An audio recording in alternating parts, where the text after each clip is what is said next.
Things are gonna get crazy!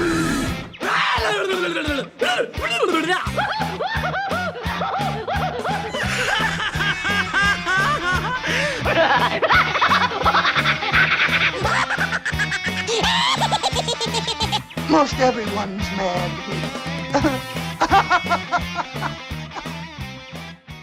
Season's greetings to you all, and welcome to AniMat's Crazy Cartoon Cast.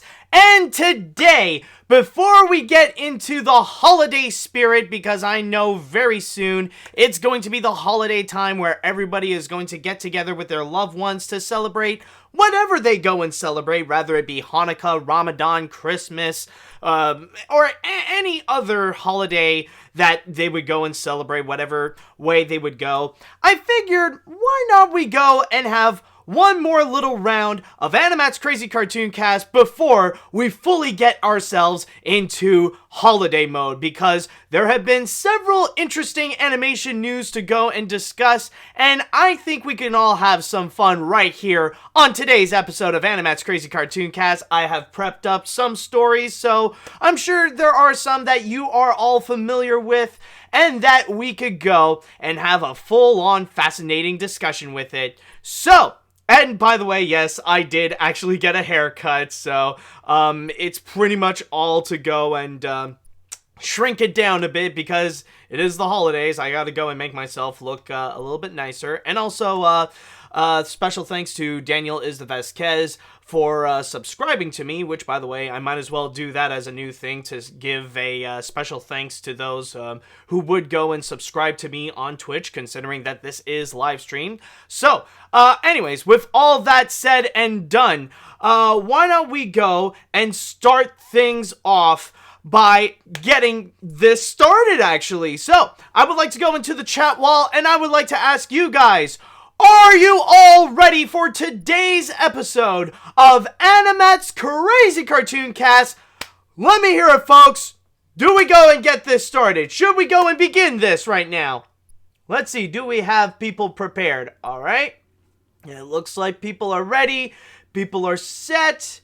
Alright. Yes. There we go. Now we are now that's what I like to see. Now we are gonna go and get things started. That's what I like to hear. So why don't we go and commence this episode of AniMat's Crazy Cartoon Cast? Let's go! And with our first story, I might as well go and start things off with an interesting piece of animation news, because this is one where I'm actually kind of surprised they are still continuing it, considering the amount of disappointment that has been happening, especially financially, regarding this film franchise. But they are still, they are still pretty convinced that they want to go and continue. But not only that, though, they also want to go and continue with a different company. And what I am talking about is regarding the Lego Movie. Yes, it seems that the Lego Movie is going to be moving to Universal. So what has been happening is that right now, Universal is currently in talks with Lego Group in order to go and distribute and produce the upcoming lineup of Lego movies, in which the only person that is attached to this, that has been attached ever since the very beginning of the Lego Movie, is going to be Dan Lin, who has been a longtime producer of all the Lego movies, and apparently he's still going to be sticking with the Lego Movie, even if it will go with Universal. Keep in mind, there's nothing official yet. Right now, they are only in talks. So, you might be wondering, how is it that right now we are in this position? What's been happening? Like, why is Lego Movie suddenly moving to another distributor? What's wrong with Warner Brothers? Well, apparently it seems that Lego Group's deal with Warner Brothers is expiring, and ever since early fall, they have been considering to go and look around for other companies to see if they can go and collaborate with them. Now, as you guys may know, ever since 2014 when the first Lego movie came out, that film became a massive hit, and the partnership between Warner Brothers and Lego, it has been glorious ever since. They found a major gold mine, and it has been a huge success ever since. And then things start to go and look very promising for the franchise when in early 2017, the Lego Batman movie was released, and that one was also a hit, and it also made a good amount of money financially. So things were starting to look very promising. The Lego movie seems to be the next big animated franchise that's really going to lead the path for Warner Brothers to be a serious competitor in animation. But then, several months after the Lego Batman movie came the Lego Ninjago movie, and that's when things start to really fall apart. That film ended up becoming a critical and financial flop where now Lego was starting to see that, okay, maybe things aren't necessarily going to work out. And then, fast forwarding to earlier this year in 2019 when we have received the Lego Movie 2, the second part. And from there, the critics did like it. It wasn't great, it wasn't near the levels of the first Lego movie, or at least that's what many audiences and critics believe. But the biggest problem with it is that it was a serious box office bomb. Warner Brothers doubled down on the Lego Movie 2, gave it a much bigger budget than the first Lego movie, and it ended up just falling flat in their face, and they ended up losing money on the Lego Movie 2, more so than actually gaining some money. So it did become a bit of a box office disappointment, which for many people, it was rather kind of shocking to see that it happened, but now we are in a position where, because of this, Lego Group was like, okay, maybe things are not necessarily working out with Warner Brothers, so they decided they're going to go and find a different distributor, because they're not necessarily giving up on making Lego movies, they just want to find a different place to go and do it. Which is why they decided, ultimately, they're going to go with Universal. In fact, may I go and read a little bit here from my source here in the Hollywood Reporter, as it states, sources say many studios courted Lego, one of the biggest toy brands on the planet that has grown even bigger over the last 2 decades since it began making sets based on licensed properties. Its movies have also been a boon to the company, raising its profile even more.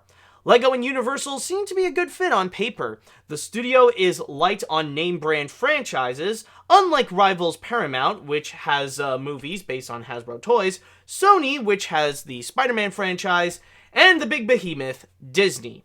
So it seems that with Universal, they seem like a very strong fit with Legos, because with Universal, the only brand that they got that has a strong connection with toys is honestly just Trolls from DreamWorks, and then I guess you could say technically they do have a little bit of He-Man with them, considering that they are developing the She-Ra series with DreamWorks as well, but they don't have any legitimately prominent franchises that are based on toys, so that's why they decided to go with Lego. And like it says here, the other ones are already kind of busy as well. Like Paramount, they have Hasbro, and they already have their hands full, especially when some of their biggest franchises recently, they are based on toys, especially Transformers and also G.I. Joe. Then you got Sony, which, yeah, I mean, they do have their good marks. They do have Spider-Man, of course, and they have some successful franchises under their belt. They also got Jumanji, and they did pretty well with Once Upon a Time in Hollywood this year. But they're most likely not the best company right now to work with in terms of developing franchises. They do have a few hits, but they also have a buttload of flops. And this year really did prove it. Yes, you'll have people praising them for what they did with Spider-Man Far From Home, or Once Upon a Time in Hollywood, or even Jumanji The Next Level.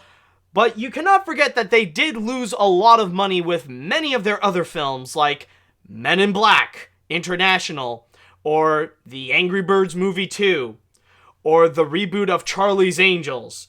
So if you need if you want to help grow your franchise, Sony might not be your best option.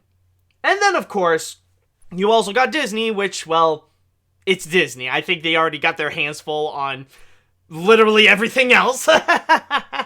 So yeah, ultimately, it does seem like Universal might be a good fit with Legos, or at least that's what this article is pretty much stating. So it does seem a little bit of a shocker, and if I may go and express a little bit of my personal opinion onto this bit of news.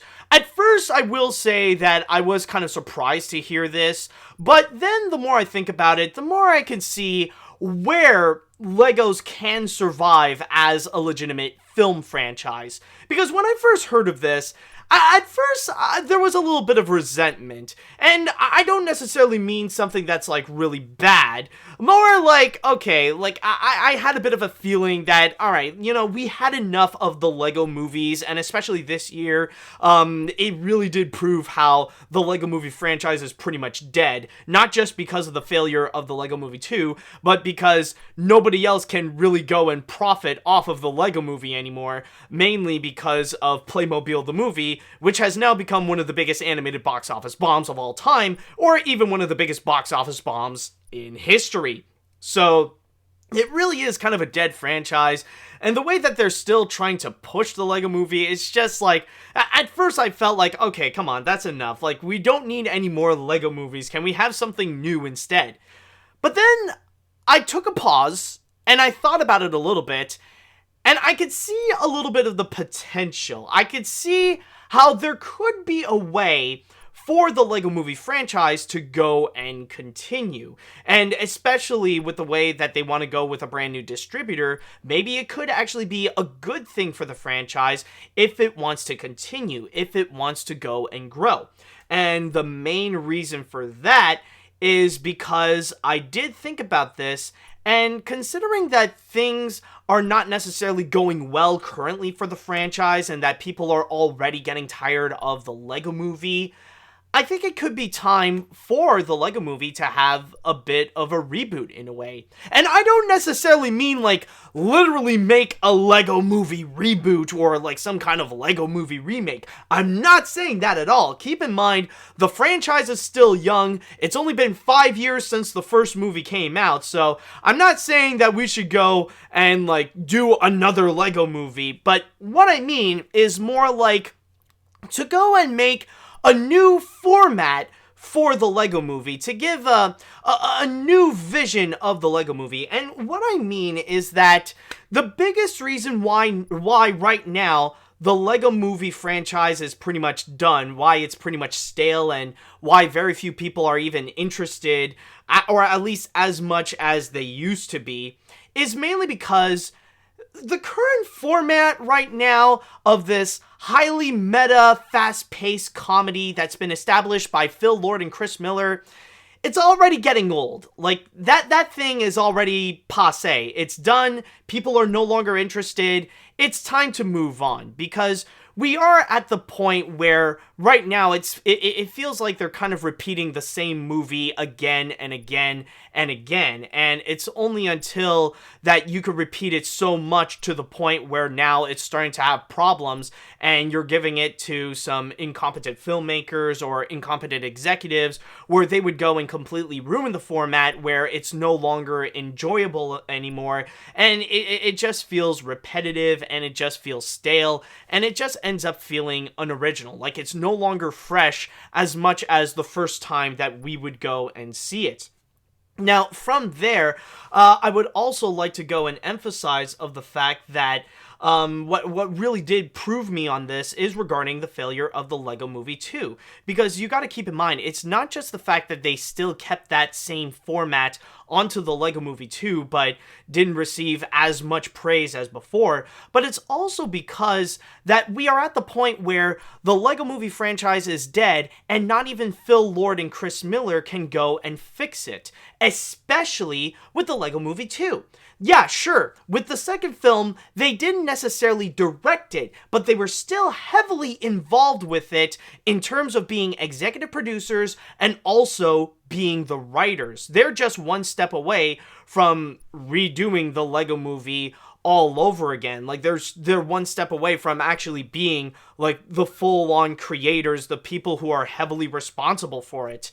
But it just didn't necessarily work. It wasn't necessarily something that people were really that interested into, even if Lord and Miller were heavily attached to it. And you got to keep in mind, it was during the beginning of 2013 where arguably their popularity was at its peak. It was at its prime, especially because of Spider-Man Into the Spider-Verse, where that film was released. It was the hottest animated film of its time. Award season was coming up, and it was already eating up a lot of the best animated feature categories. And like Lord and Miller, they were pretty much highly praised for what they have done in terms of like their credits as producers, and Phil Lord as the writer or one of the writers onto Spider-Man Into the Spider-Verse. So at the time, people were loving Phil Lord and Chris Miller, but not loving them enough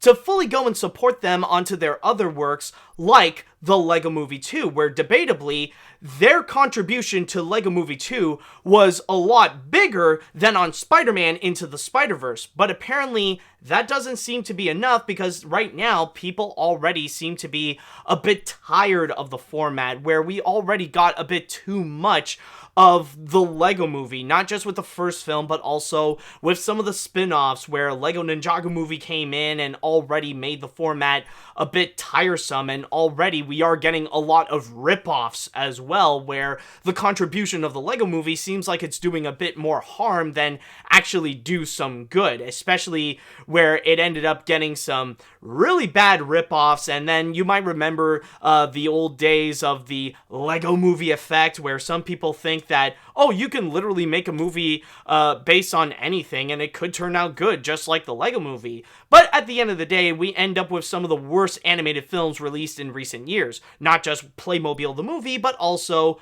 the Emoji Movie. And you may recall how that film has also stolen elements from that movie, on top of others as well, like Inside Out and Wreck-It Ralph.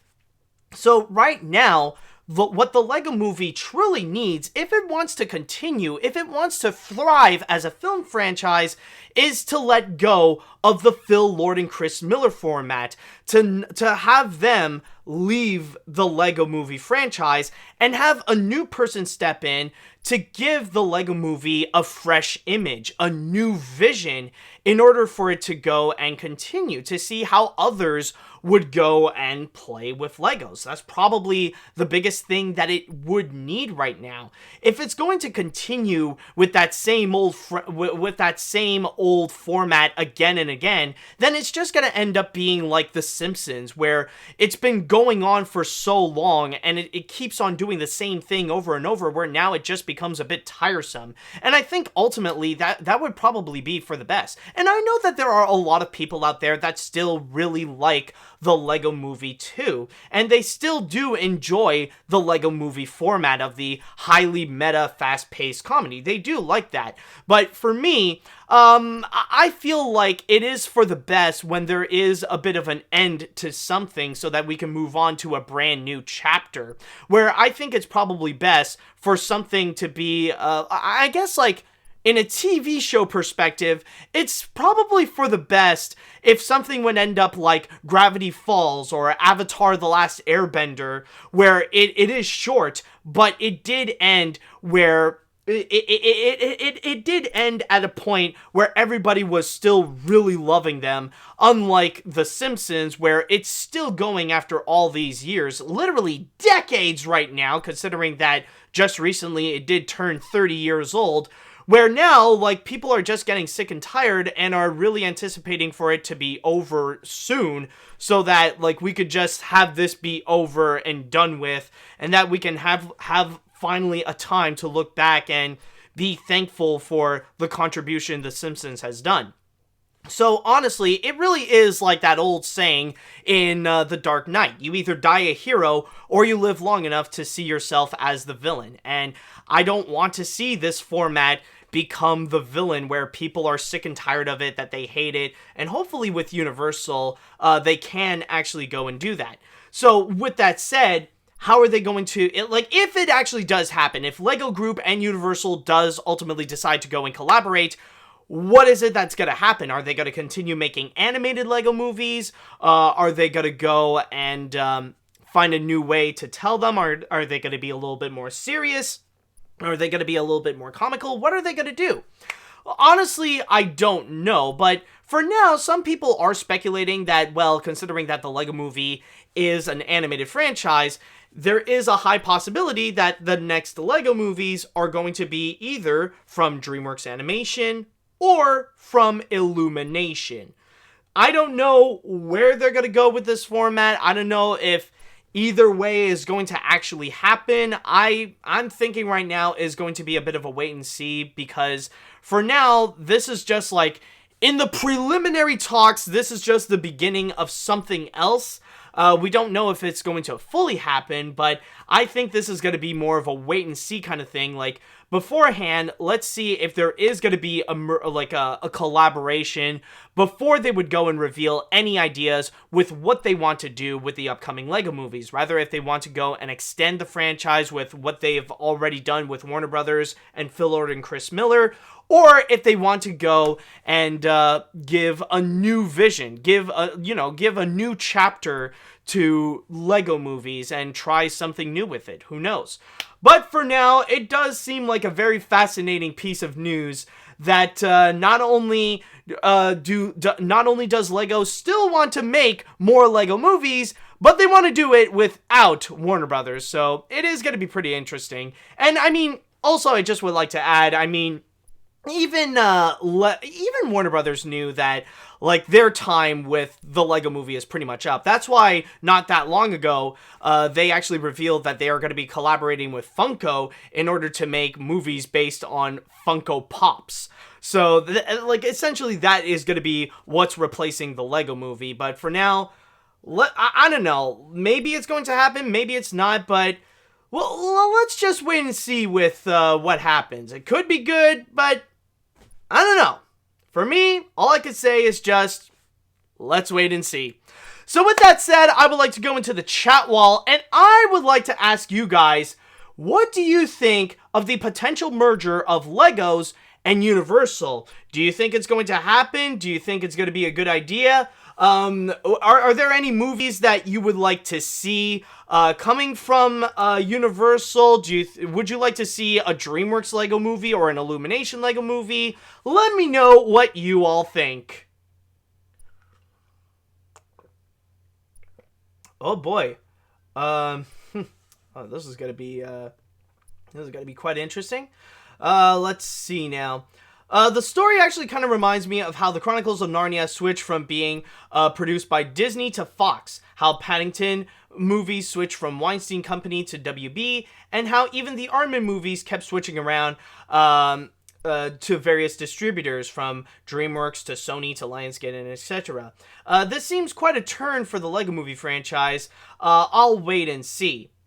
Well, honestly, I think the closest thing of what you mentioned, what would be the closest thing to this would actually be with what happened with the Chronicles of Narnia, which is kind of ironic right now, considering that now all the Chronicles of Narnia movies are basically Disney movies, so there isn't that much of a difference with it. But anyways, back to what I was talking about. I think that would be the closest thing to it, where now you do have one specific vision of how you want to go with the franchise, but then you jump to a different distributor to go into a different vision, or at least to have a better deal with them. And especially the fact that Dan Lin is still going to be involved with it. Maybe there will still be some familiar elements of the Lego movies that we've already gotten, but I think maybe with a different distributor, we could get a new vision, but at the same time, we could also get something that could be entirely different.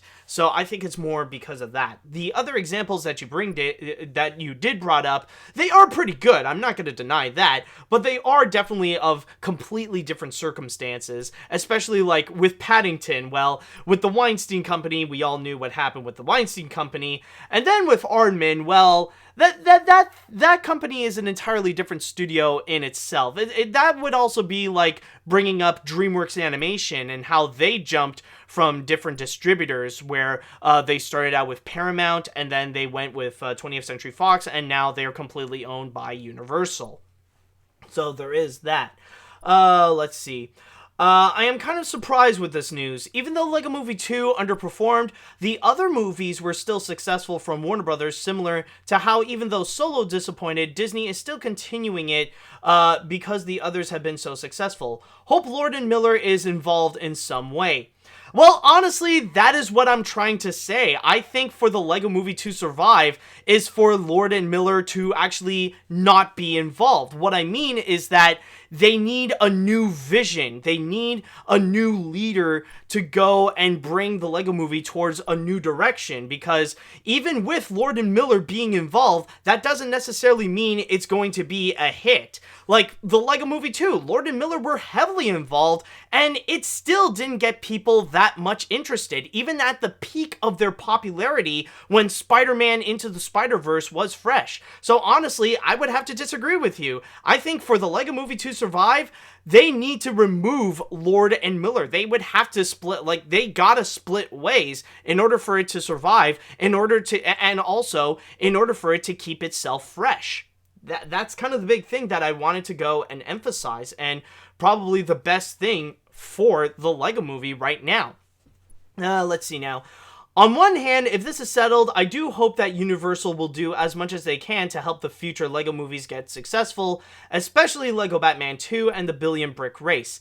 I'm just going to say right now, if the deal does happen, don't expect those to actually come to life. I think right now, those films are officially canceled, so I just want to give out a little bit of a heads up on that.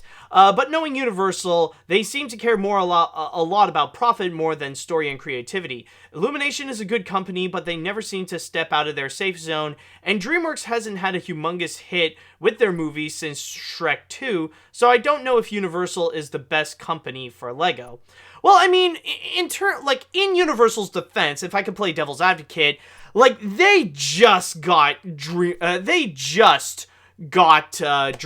Animation, and so far they have been pretty successful with it, but that's mostly because the movies that they have distributed right now, they're just the ones that they were left while they were, the development of those movies happened even before the deal was actually done. Like, so far, like, we just started to see the Universal logo in front of the DreamWorks movies, especially with How to Train Your Dragon: The Hidden World and Abominable. And so far, like, at least with How to Train Your Dragon: The Hidden World, it is still one of the most successful animated films of the year. It still made more than $500 million, so at least that is something. But then again, there is a bit of that danger zone as well, that it could be possible with Universal that they'll just aim more for profitability instead of actual creativity, so that is going to be something that we'll have to wait and see. Again, the big thing right now is that we don't know what Universal's intentions is with the Lego Movie franchise, so the only thing I can ask is just that we would have to wait and see on this. Let's see now.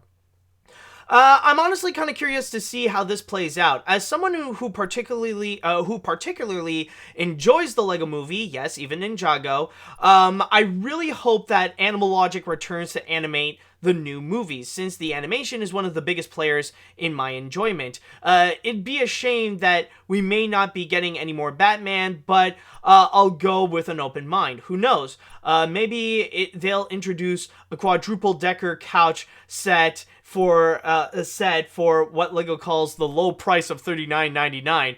Oh man, I think it already does exist. Honestly, I wouldn't be that surprised if they already have a set of the double-decker couch and it's already it would cost like $40. And the funny thing is, just on a little side note, I remember when the Lego Movie was fresh out, I really wanted to have my own set of Metalbeard, because honestly, Metalbeard was one of my favorite characters from the Lego Movie, but he ended up being too expensive. Like, the set where you can buy just him, it was like, it was a small set, but I think they put it at like, what, 45 or 50 bucks, which was honestly ridiculous. Like, okay, I'm gonna sound like a freaking boomer right over here, but honestly, I remember back in the days when they had Bionicles, and I remember, like, the Toas, like, the warriors of the Mata Nui and the whole Bionicles and stuff like that. I remember when, each of the Toas were, like, freaking 10 bucks or something. It's honestly ridiculous the way that they're getting expensive. Okay, I'm gonna go and read one more comment before I'm gonna go and jump onto our next story. Let's see now. Universal seems like a good choice to help out the Lego Movie franchise. And yeah, I can't really see any other company helping the Warners on this case. Disney, just a monopoly. Sony, look at some of their flops. 20th Century Fox, oh, Disney owns them. However, I feel like the franchise did cause harm too, other than its second movie, especially with the ripoffs. Ugly Dolls did it probably for merchandising, and Playmobil is just a hellhole of plagiarism. Exactly, man.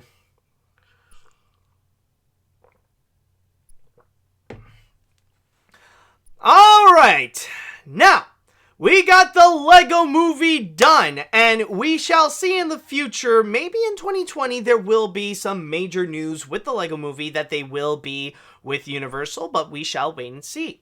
But now it is time that we are going to go and jump onto our next story. And with this one, honestly, it's pretty predictable that this would happen. It was inevitable, per se, but it is still worth talking about because it still technically did set some big records right now, or more so, like, it did go on to actually do some pretty good things. Now, with that said, let us go and jump onto the next story, and let's talk about Frozen 2.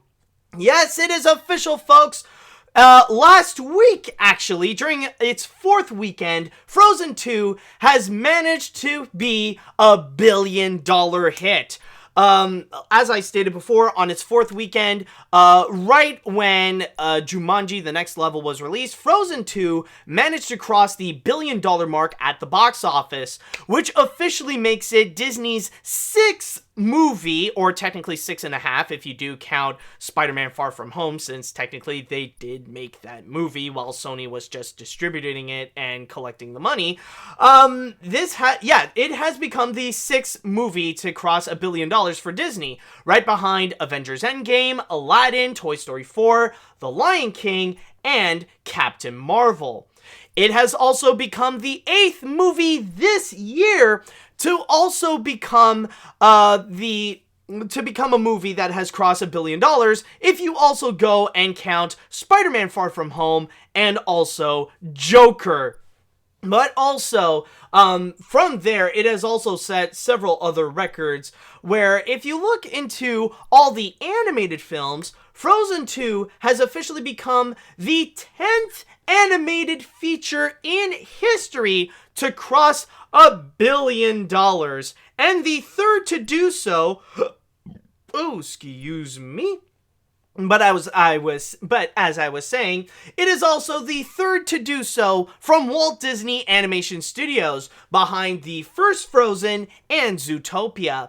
And might I add as well that this is also Disney's first official animated franchise where 2 movies in it has made over $1 billion. The first one to do so in history is, of course, the Despicable Me franchise with Despicable Me 3 and Minions. As I am recording this right now on December 21st, looking into the box office, according to Box Office Mojo, currently, Frozen 2 has a domestic total of $377.5 million and a worldwide total of $1,044 million at the box office, or $1.044 billion. That is currently right now the big thing with Frozen 2. So I think it is safe to say that it is actually pretty quick that they did manage to get over $1 billion. It's actually just under a month. And it's actually, ironically enough, right before the big competition starts to kick in, because right now the holiday season is starting, and that also means some of the big movies are going to be coming out. They already got Jumanji: The Next Level that's already released, and now this week we have also gotten Star Wars: The Rise of Skywalker. Or at the very least, I know that there are plenty of other movies that have been released so far, like Cats, and then coming soon we're also going to get stuff like 1917 and Spies in Disguise, but those are the two big competitors that Frozen 2 is facing, and luckily for that movie, it has already crossed the $1 billion mark. And as I stated before, this is no surprise that this even happened in the first place. We all knew it was going to happen. We all saw ever since its opening weekend that it was already a major hit, and it has already broken several major box office records. So of course it would inevitably become a movie that would be a $1 billion hit that many people still love to this day, and that they are still watching in theaters. Like, even if movies like Jumanji and Star Wars are already out, there will still be some people that would be interested to go and see it. Now, with that said though, the big question is going to be regarding its future. There are going to be some people that will wonder right now, how will it perform in the long run? And ultimately, will it surpass not just the first Frozen, but what many people are hoping for? Is there a chance for Frozen 2 to be the highest grossing animated feature of all time and dethrone the 2019 remake of The Lion King? And I'm going to say right now, at the pace that Frozen 2 is going at, I think there could be a little bit of a strong chance that it might actually surpass the first Frozen. Now, I know that, like the big moment for Frozen 2 at the box office, it's pretty much done. Like, its prime is pretty much over, and now, like, it's just gonna gradually continue making money at the box office. But like, it is still going to be going at a pretty strong pace, especially during the holiday season. I would not be surprised if, inevitably, it's going to go and cross $400 million at the domestic box office, which is going to be a bit of a big help. And I think it is going to be on a pretty strong pace to go and actually still collect to still go and collect a great amount of money internationally, where one day it will go and surpass the first Frozen, which, if I may go and double check, the first Frozen apparently has only done $1.29 billion, so it's not necessarily that far off. Right now, all it needs is just $250 million, and that can easily be collected, no problem. So, making it up to $1.3 billion, I think it will be an accomplishment that Frozen 2 can actually go and make. But the big question is, though, is regarding The Lion King, because I know there are a lot of people who do have a very strong, passionate hatred for this movie in particular, for the 2019 Lion King remake, and are very upset that now it does have the crown of the biggest animated feature of all time. And I'm going to say with honesty, that's going to be a lot tougher to go and achieve, because yeah, Frozen 2 has already done a great job so far, and it has already collected over $1 billion, but it's not necessarily ranking up as much money as The Lion King. That, and also, it still has a bit of a long way to go, because it still needs about $600 million, or a little more than $600 million, in order to go and dethrone The Lion King. I know for some people that is a bit of a dream. You know, some people would love to see Elsa in order to to go and reclaim her crown, but that is going to be a little bit tougher. Like, it's more realistic to see that the first Frozen movie might, Frozen 2, what I'm saying is, it's more possible that Frozen 2 is going to surpass the first Frozen, but surpass The Lion King is going to be extremely tough, especially, as I said before, right now there's already some tough competition that's overshadowing Frozen 2, like Jumanji and Star Wars. But there is one thing, though, that I will say that could actually be something that could possibly help out Frozen 2 in order to still have a bit of recognition, to still have a bit of relevancy. And for that, I believe, is going to all depend on the Oscars. Now, if you want to see if Frozen 2 is still going to go and rank up more money at the box office and still gain more relevancy, even like after the holiday season, I think the Oscars are going to play a major part on it, just like how the Oscars played a big part in making the first Frozen a major success. And I don't necessarily mean just giving it the best animated feature category. I think it is safe to say that it is going to happen regardless, but I mean more the best original song category. At least in that one, if Into the Unknown actually gets a nomination for Best Original Song at the Oscars, I think that's going to help boost up some of the popularity of Frozen 2 to get people talking about Frozen 2 all over again, regardless if it's positive or negative, but it will keep the relevancy going, and it will get people to go and watch it again, to refresh their memory, to go and check it out because of the Oscars. And also, may I add, there's also a little bit of a bonus as well of the fact that with the Oscars, it's a lot earlier in 2020. Instead of doing it sometime in late February or early March, they're going to go and do it in early February 5th or 6th or something like that, where it's going to be early, and it will still give a good amount of time for Frozen 2 to still stay in theaters at that point, and to go and actually still have people come in and watch it.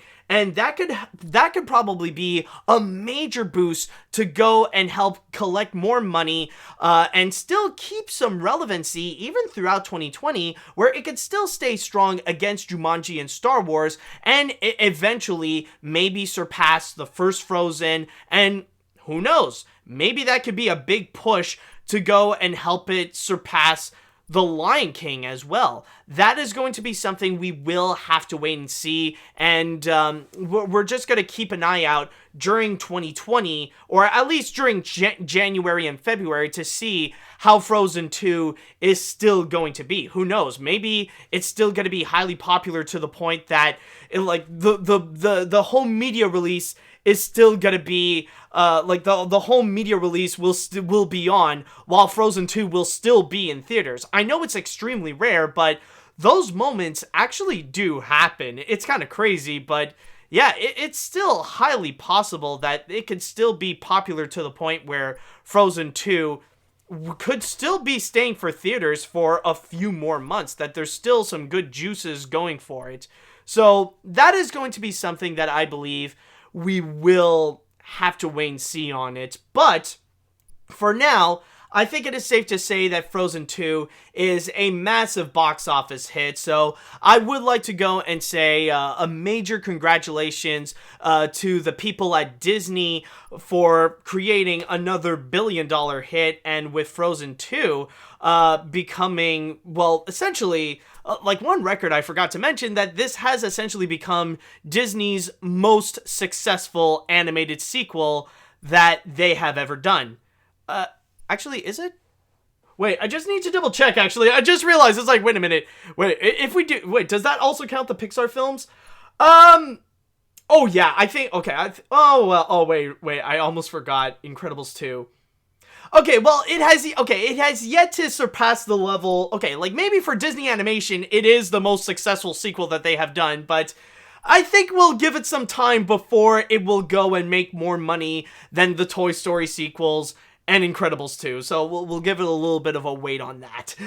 Okay, so with that said, I would like to go into the chat wall, and I would like to ask you guys, what do you all think about Frozen 2 surpassing $1 billion at the box office? What I would like to know is, do you think it's still going to keep on growing? Do you think right now the steam is going to be ending and it will pretty much stop at just a little over $1 billion? Do you believe that Frozen 2 will surpass the first Frozen, or maybe even surpass the Lion King remake. Let me know what you all think.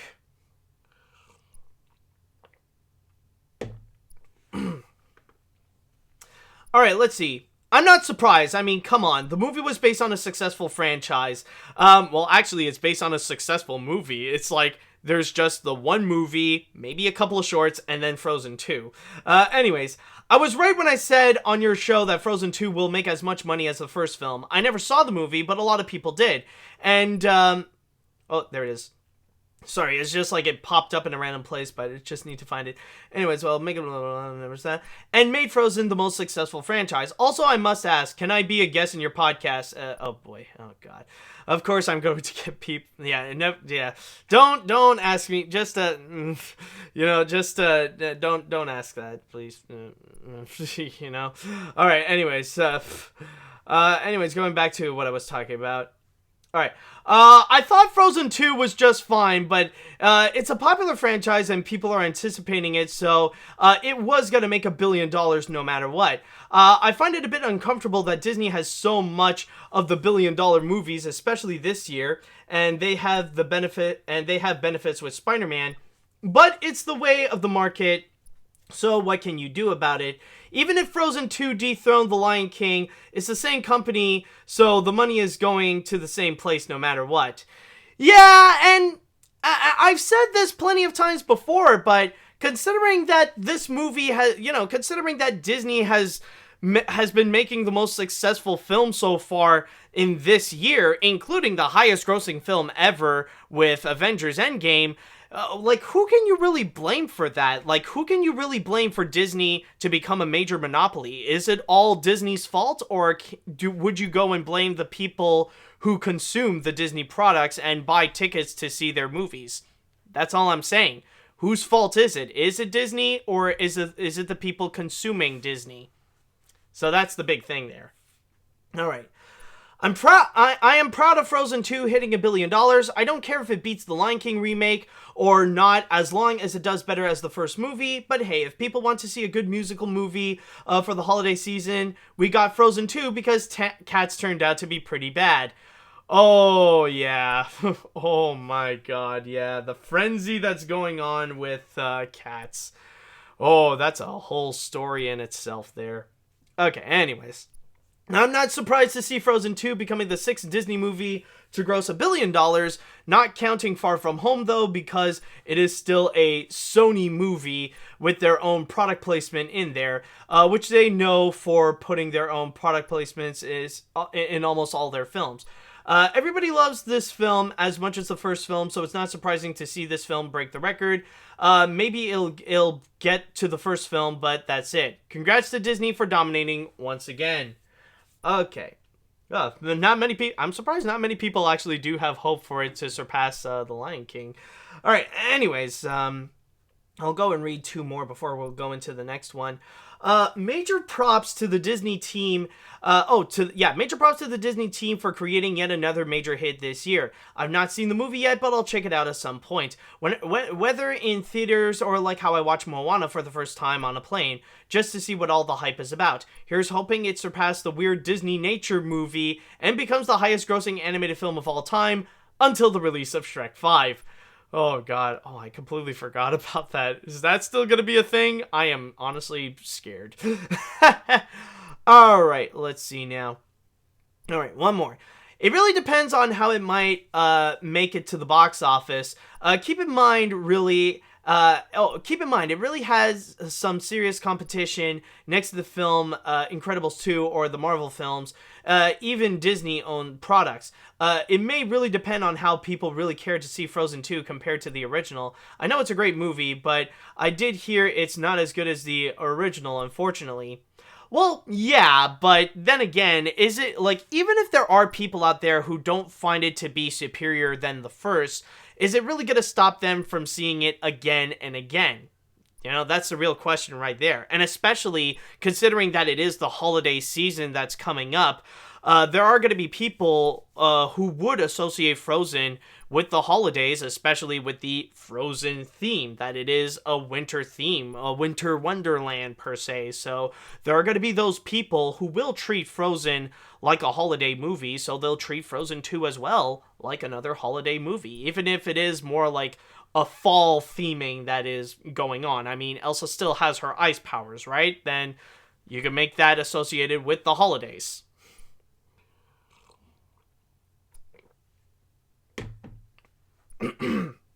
Alrighty then.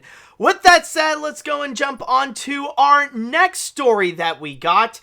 And with this next story in particular, we're going to be looking into Warner Brothers. Now, I did discuss about them a little bit with the Lego story and how they're moving on from the Lego movie and how, like, right now, Lego Group is talking with Universal and stuff like that. But let's look into Warner Brothers specifically. Like, what are they doing right now? And as you could probably tell, if you see how Warner Animation Group is currently evolving without the Lego movie, they are going back to their classic properties, the ones that they do own, including Looney Tunes and Hanna-Barbera. So far, we know that next year, Scoob is going to be coming out, which is going to be launching the Hanna-Barbera cinematic universe.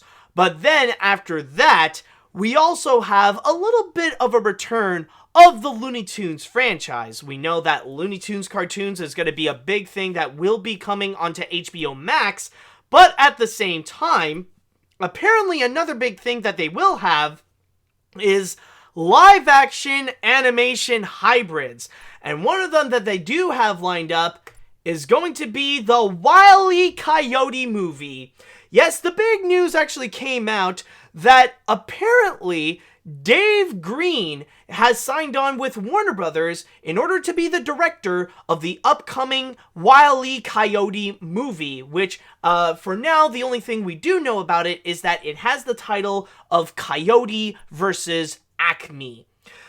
Dave Green, you might recall, is actually the director of a few recent films, and it even states here on my source in Variety that he is also a prolific music video and short film director, and also, apparently it says that he is a protege of Sam Raimi, but the big thing with Dave Smith is that he is also the director of the film Earth to Echo, and a few years ago, he was the director of Teenage Mutant Ninja Turtles Out of the Shadows, and right now, it looks like he could be on board to go and work on the Wile E. Coyote movie. Now, there is no information or official information regarding what the movie would be about, but with this news, it's actually brand new of the fact that they did mention that it is going to be a live-action animation hybrid. But I did hear rumors spreading around what is going to be this movie, like what the film will be about,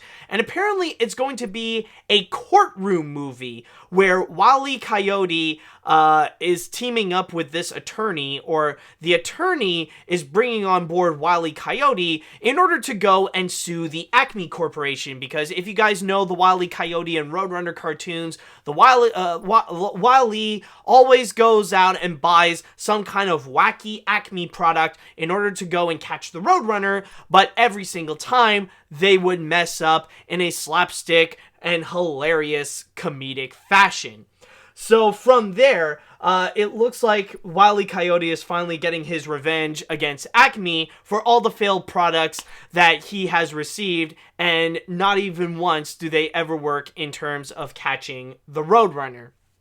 So that's the big thing with the Coyote versus Acme movie, or at least what has been said. Apparently it's going to be this whole courtroom thing. So you never know if Wile E. Coyote is just going to be teaming up with Saul Goodman and they're just going to be going around in court trying to sue the Acme Corporation. Now, as I stated before, this is not going to be the only live-action animation hybrid that will be with Warner Animation Group, and not even the only one that's actually based on one of their classic properties. Of course, there is another one with the Looney Tunes, and all of the Looney Tunes Looney Tunes together, which is going to be in the form of the 2021 sequel of Space Jam starring LeBron James.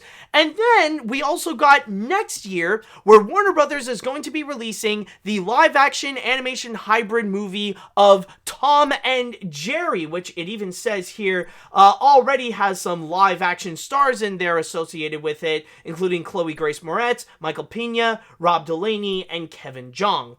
So essentially the big thing, it really is just the fact that Dave Smith is going to be attached to the Wile E. Coyote movie, and on top of that, it is going to be a live-action animation hybrid. And I do find it to be very interesting that this is the new direction that Warner Brothers wants to go with in terms of the Looney Tunes, or at least in terms of the Looney Tunes movies, that they somehow they never seem to want to give up in terms of having real actors interact with the Looney Tunes characters, that somehow Space Jam was such an impactful movie that they really want to make more of that as well, and never want to let go of the format, which is why also Space Jam wasn't the only one that actually did that as well. A few years later, there was also Looney Tunes Back in Action, which was originally meant to be a sequel of Space Jam 2, or originally meant to be a sequel to Space Jam, but because of complications, Michael Jordan didn't want to do another one. Warner Brothers really wanted another Space Jam, and then we got the massive feud between director Joe Dante and Warner Brothers. It ultimately came out as just Back in Action. But even after all that, they still want to keep the Space Jam format. They still want live actors to interact with Looney Tunes characters, and I think there were a few other ones afterwards that they still tried to do. I think there was originally this live action movie of Marvin the Martian that they wanted to do. That was also another one that was live action and animation. That's like a major hybrid that never really worked out. I think that that one was more based on trying to capitalize on the recent trend of movies like Alvin and the Chipmunks or Smurfs, where Warner Brothers, they dished out a good amount of their own stuff as well, like Yogi Bear, trying to make movies based on that. And I think they also wanted to do one on Hong Kong Phooey that would have Eddie Murphy, but that never went anywhere as well. But it's still surprising that even after all these years, they still want to make live action animation hybrids of Looney Tunes movies instead of making fully animated Looney Tunes movies, which would be another very fascinating direction that they would go with it. Because so far, I will say, with the trailer of Scoop that they put out, they really did a great job with that one. So it would be fascinating to see if they would also be willing to go and do to do like a fully animated Looney Tunes movie, but that doesn't seem to be the case. They just want to save it all to just doing that. And I guess maybe it really is the factor of Space Jam 2 that really is influencing that, the sequel with LeBron James, that really is influencing this decision, especially for the Wile E. Coyote movie with Coyote versus Acme, that they do want to keep it consistent. They want to kind of keep it on brand per se for the 2020 Looney Tunes, that we know that there is going to be Looney Tunes cartoons, that's going to be its own thing, but in terms of the Looney Tunes on the big screen, they still want to keep it as like a live action animation hybrid to give out the memories of Space Jam. They know that Space Jam 2 is going to be coming out, so it would seem a little bit out of place if there is another Looney Tunes movie that's just around the corner that would somehow be fully animated for some reason, instead of keeping it in the same universe per se as Space Jam. So I think that is kind of the big idea that Warner Brothers wants to do, is to keep it all in the same universe. And apparently that's a big thing that Warner Animation Group really wants to do. They're still really into this big thing of making cinematic universes. I mean, technically, the Lego movie can count as a cinematic universe movie, especially with what we have received with the Lego Ninjago movie, with the Lego Batman movie. Technically, those are characters that have appeared in the first Lego movie or in the Lego movie franchise. So it all connects together, and I think that's what they want to do as well with all the Looney Tunes movies, that if they are going to if they are going to continue making more Looney Tunes movies, then they have to go and stick with the format of Space Jam, where Space Jam 2 is going to be a big one, and then they want to see if they can continue with it with something like Coyote versus Acme.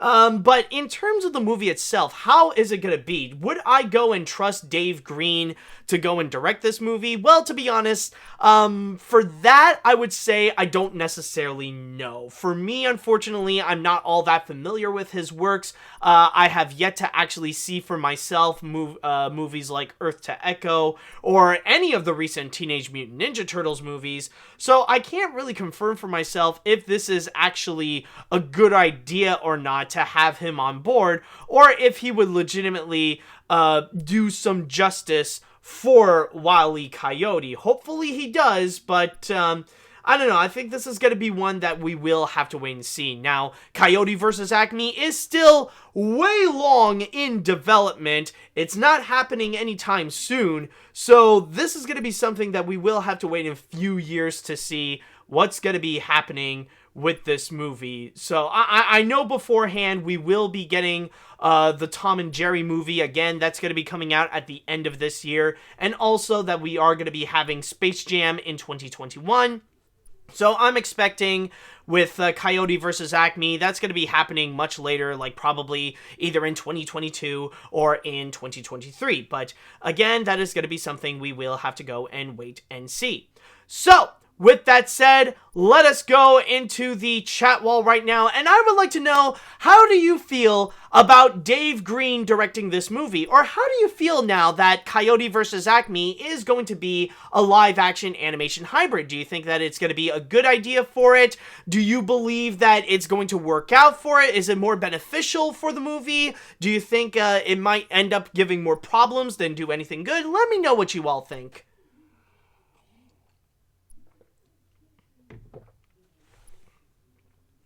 Let's see. I'm hesitant about this film. Live-action remakes, directed by people who directed music videos, usually don't end up well. Look at Inspector Gadget. Oh, crap, good point. I bet there will be a villain played by a comedian who wants to hunt Coyote or the Roadrunner, but gets defeated. This concept sounds less like a movie and more like a skit in a sketch comedy. Also, I hope Coyote looks like Sonic 2020 and not Sonic 2019. I don't want to. I don't want to see a super realistic Coyote with a human-like face. Oh, I can guarantee you.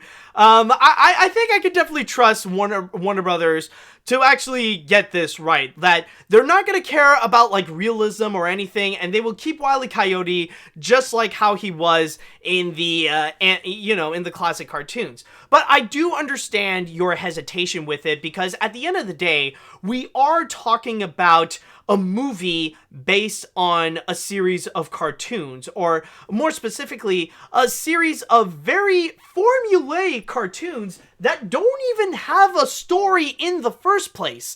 Like, every single one is the same thing. You got a coyote that wants to eat the Roadrunner, but the Roadrunner is always too fast, and even if he always tries to catch him with all these crazy gadgets, it always fails. It always falls on his face, sometimes literally even.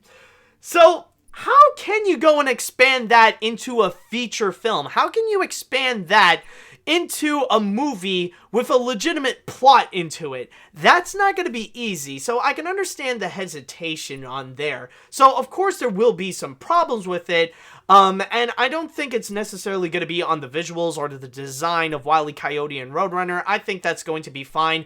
In fact, there have been some animated shorts recently that's fully computer animated with the Roadrunner and Wile E. Coyote, and they actually do look fantastic. I believe they are made by Real Effects Entertainment, but anyways, it's not the design that I'm worried about, but it is true that in terms of the plot, it is going to be very problematic, especially the fact that at the end of the day, it is a movie based on a series of cartoons that don't even have a story in them to begin with. Let's see now. Who else do we got?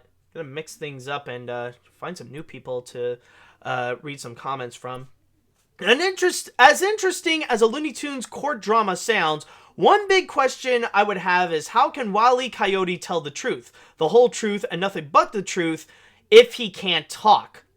Okay, I know some people might think that, well, technically Wile E. Coyote doesn't talk, and I mean, yes, sure. In the Wile E. Coyote and Roadrunner cartoons, he doesn't talk, but that doesn't mean there was never a moment that he never talked. And I don't mean like much later, like in the 90s or in the 2000s where suddenly Wile E. Coyote spoke. Like there are some classic cartoons where he actually did talk.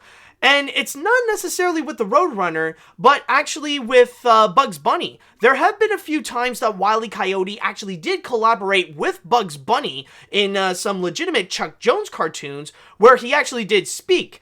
In fact, you might remember Wile E. Coyote would often refer to himself as a super genius. It's on those cartoons. It's actually when he would go and talk, actually. I forgot the names of some of those cartoons, but you can actually go and look it up, where in those cartoons with Wile E. Coyote and Bugs Bunny, he actually does talk. So if he actually does speak in this movie, it wouldn't necessarily be out of place because we are comfortable with actually seeing Wile E. Coyote discussing. And especially if he would go and talk in a narcissistic or egotistical way, where he would often refer to himself as a super genius. So I don't think that's an issue right there. It's just, like, I think we already know that, like, this is already covered, you know? Alright, let's see. Let's see now. A Coyote versus Acme sounds like a fun idea. If they nail the idea, I'm more excited for this than Tom and Jerry. Imagine the attorney he gets is like Phoenix Wright to defend him. Yeah, maybe. Who knows? They could actually do something like that. What else? I'll read. I might as well just read one more comment before we're gonna jump onto the next one. Okay. I hope Dave Green makes it good since it always makes me feel good to see a director who makes bad movies to make something great, like the creator or the showrunner of Chernobyl is the writer or director of superhero movie, and Peter Farley making Green Book after Dumb and Dumber 2. Also, thank God Max Landis isn't making that Pepe Le Pew movie, which is ironic if you know what Max did. Oh my God, I completely forgot about that. That is actually true yeah, and I think I covered that years ago in my old podcast. That is true. Yeah, I forgot that originally Max Landis wanted to go and, actually, he wanted to go and write this Pepe Le Pew movie, but yeah, with the stuff that happened to Max Landis, like, oh God, like with the ultimate reveal or the non-surprising reveal of how much of a garbage human being he actually was. Yeah, the idea of him attached to working on a Pepe Le Pew movie, that is a big no-no. Yeah, that is a that I think is probably for the best that this Pepe Le Pew movie isn't happening. And I'm not against a Pepe Le Pew movie. I'm sure there are ways that even in this day and age, you can actually do it pretty well. It's just, I'm just happy there's not a Pepe Le Pew movie that's not from Max Landis. I'm, you know, honestly, I'm glad that it's not happening. I mean, like, from there, like, I can imagine it that you can make it so much worse. That it's written by Max Landis, it's directed by John Lasseter, Pepe Le Pew is voiced by Vic Mignogna, you know, just, and somehow get the animation director be John Cristoforetti, just make it a whole hodgepodge of, like, the creepiest sexual predators in the film and animation industry working all together in order to make that, you know, in order to make a Pepe Le Pew movie. How ironic would that be? Alright, let me just get a little drink now. Okay. With that said, let us now go and jump onto our next story. And now we're going to be looking onto Netflix, because Netflix has actually something new in store. In fact, they have actually done a pretty strong job so far in taking some familiar franchises and really expanding them into something new or introducing them to a new audience.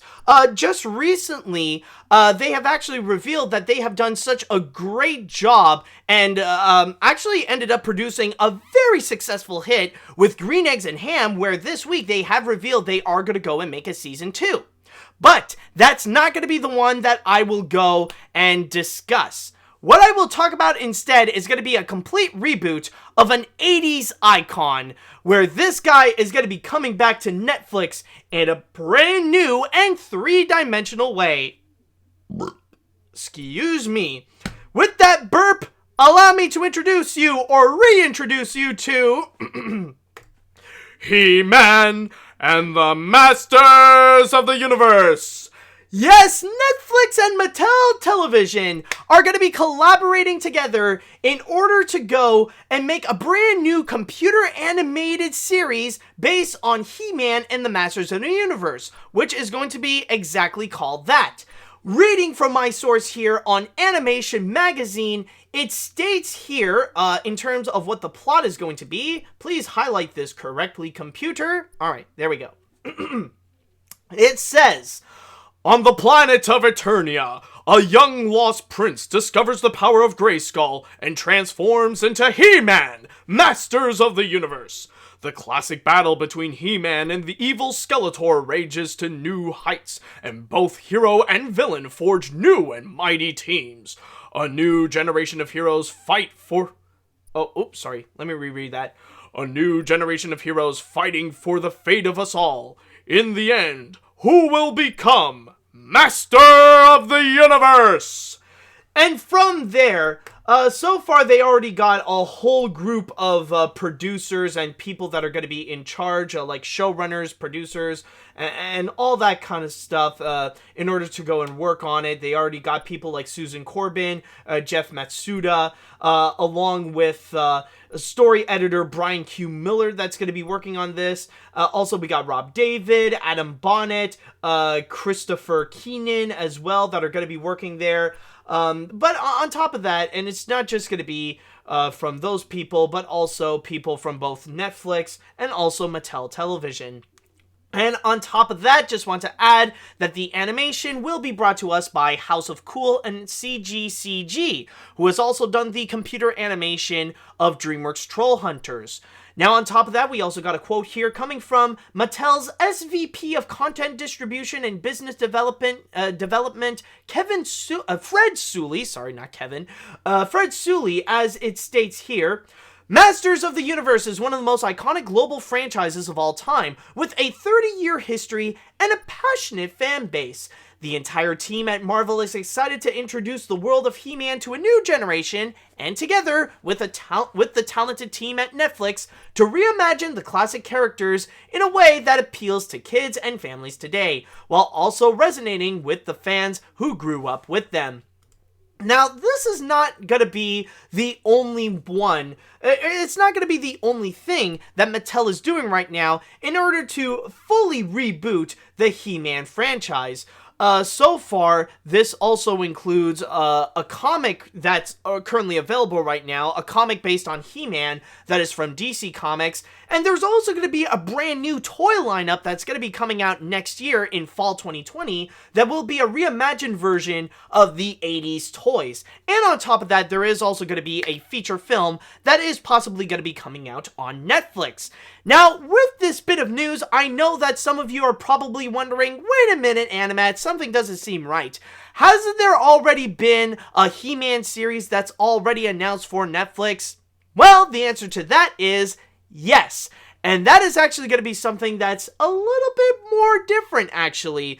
While this one is going to be a computer animated series that's more of a reboot to He-Man Masters of the Universe, the other one is actually going to be more of a sequel. You might remember what was already announced before with Masters of the Universe Revelation, which Kevin Smith is going to be in charge, and that one is going to be a more anime-oriented series that's going to be a little bit more for adults, which is going to be more of a sequel to the original He-Man series, where the main goal is to go and answer questions that have been left for decades in the original show.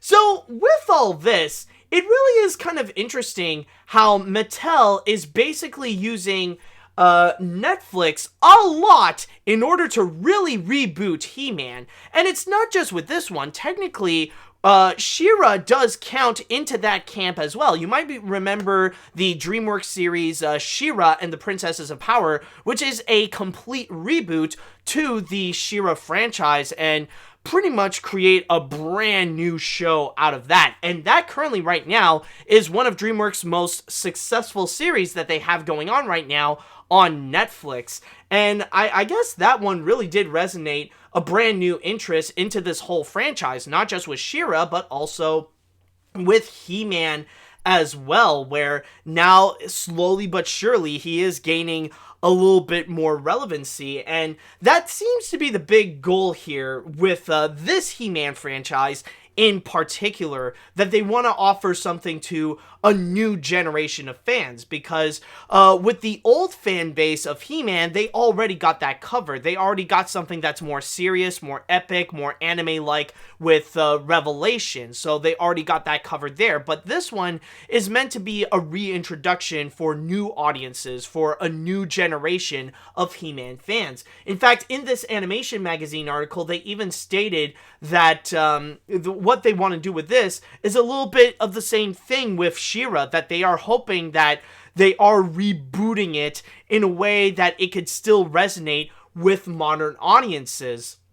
And it is going to be interesting because I guess you could say it would be time for He-Man to go and get a little bit of a reboot, or to really gain back some popularity that it was meant to be, because yeah, it did had its prime in the 80s, but ever since then, many people kind of look back at He-Man as a little bit like a joke because of the way that it's so stereotypically macho. People kind of make fun of the He-Man image, and sadly, the most popular thing that came from He-Man in recent years is the little meme of the little song. You know, the one that's like, hey, yeah, yeah, yeah, yeah, hey, yeah, yeah. I say, hey, what's going on? You know that thing? Like, that is honestly the most popular thing. I love that thing personally, but I mean, like, going from the 80s with what He-Man represented, like with the big toy lineup and like the popular series, to this, it's like, yeah, you do have to admit it is a little bit of a downgrade. So I do believe Mattel really wants to try to give this franchise some new life, to remember what He-Man was all about, and hopefully that could be something that could really resonate with new audiences if they can enjoy like the new He-Man, you know, enjoy like all the new He-Man stuff, you know, enjoy the battles like in Eternia, to meet all the interesting characters that are there, you know, to be encouraged to go and fight against the evils of Skeletor and stuff like that. Now, is it going to work? Honestly, like, maybe. I feel like it's going to be a bit of a maybe. I'll stay a little bit more optimistic, but I will say right now that it is going to be pretty tough so far, especially for this series in particular, when already the established fan base of He-Man, they're already going to set their sights more onto Masters of the Universe Revelation, where then you would also have right now, you got She-Ra, which, let's be honest, that series already set a massively high standard, and if this He-Man series can't go up to the same level as She-Ra, then it's going to have a little bit of trouble to try to go and progress. So, it's going to be a bit tough, but I'm not going to say that it is impossible. Like, they could find a way, or maybe they could use the template of She-Ra, see how that thing has gone very successful, and maybe try to emulate a little bit of that in order to find its own success. We'll just have to wait and see. But I do feel like it is kind of interesting with the way that He-Man really is trying to make a comeback, and on Netflix specifically, that they really are trying to take advantage of the streaming service, of the new medium, the new platform, in order to go and find some new relevancy once again. It's funny, but I guess we'll have to wait and see. For me, myself, I never grew up with He-Man. I was born in the 90s, so I can't really say if this is something that would interest me in particular. Like, so far, I would say She-Ra still seems a lot more interesting to me than so far what I'm seeing right now with either this with this upcoming series or with Masters of Revelation. But I guess, Masters of the Universe Revelation, but I guess ultimately we'll have to wait and see. There is no confirmed release date, but considering that the toys would be coming out in fall 2020, I wouldn't be surprised if this one would be coming out either by the end of 2020 or maybe sometime in 2021. I don't know. We'll have to wait and see. But with that said, I would like to go into the chat wall, and I would like to ask you, what do you all think about this new He-Man series? Is this something that you would all be interested in checking out? Would you go and check out this reboot of He-Man and the Masters of the Universe? Would you give this a pass? Let me know what you all think so far.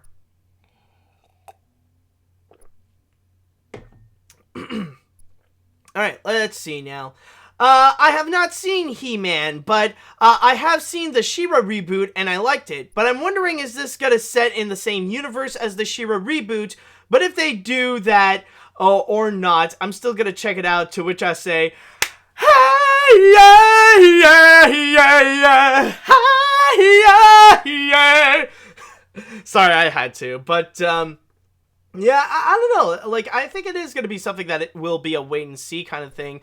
But, if I could be very honest, I do not think that this will be something that will be a connection with She-Ra, or at least the current She-Ra series, because so far, as you could definitely tell, it is going towards a completely different direction.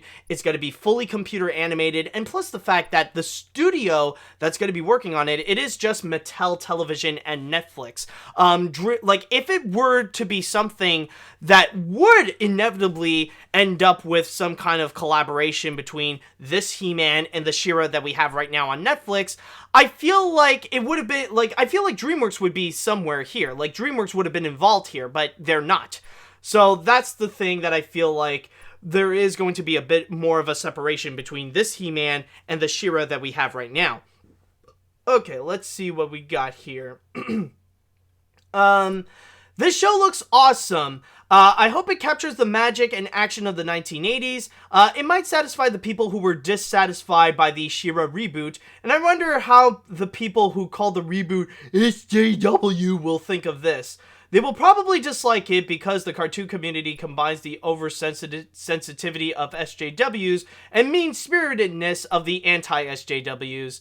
Well, I don't know. I feel like so far the complaints with the whole SJW thing with She-Ra, I think that really did die down quickly. I remember when, before the series was released, yeah, that was a major thing, but now that the show has become a major success, I think the voices of the anti-SJWs against that She-Ra reboot, it's pretty much becoming, like, it has died down quickly because, like, they're starting to realize what they say, it really doesn't matter, and the show is becoming a major hit, even with all the elements of the SJW theming that actually ends up being more beneficial to She-Ra than anything else.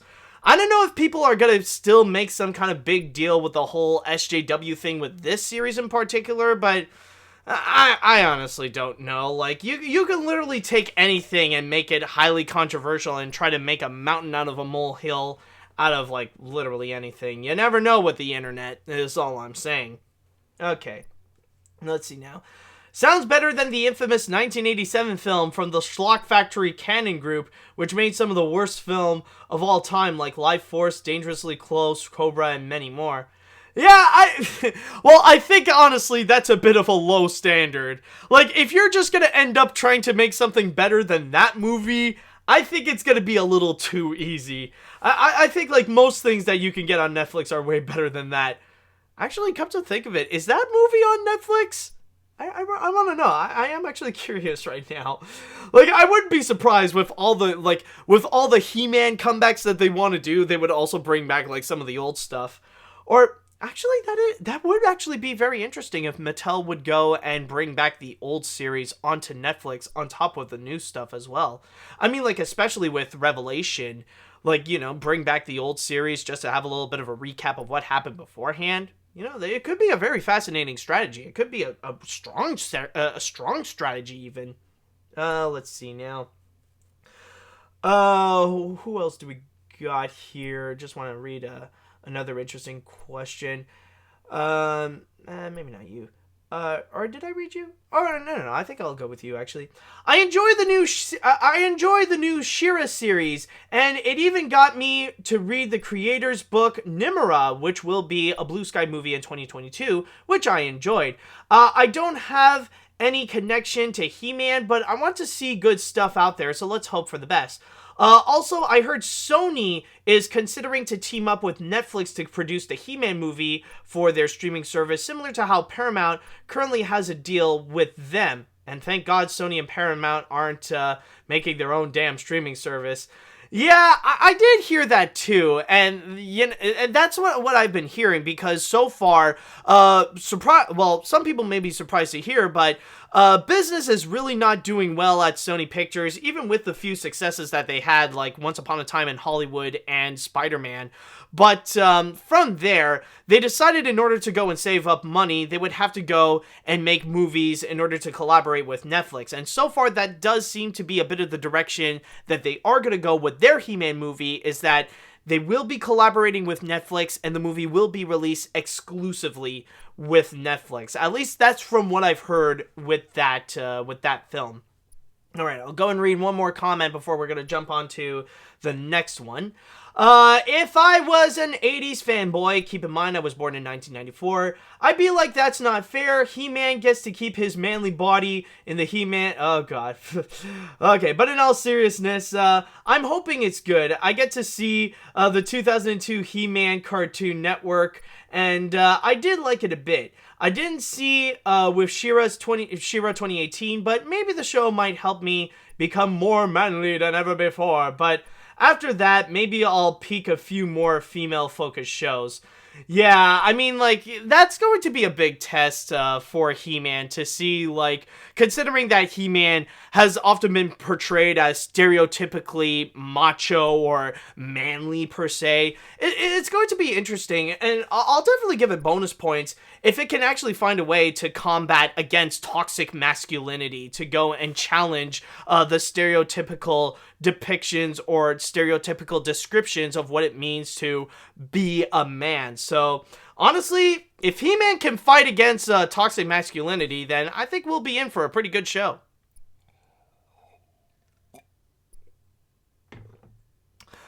Okay, so with that said, it is now time that we are going to go and deliver the grand finale, the final story that I have for you all today.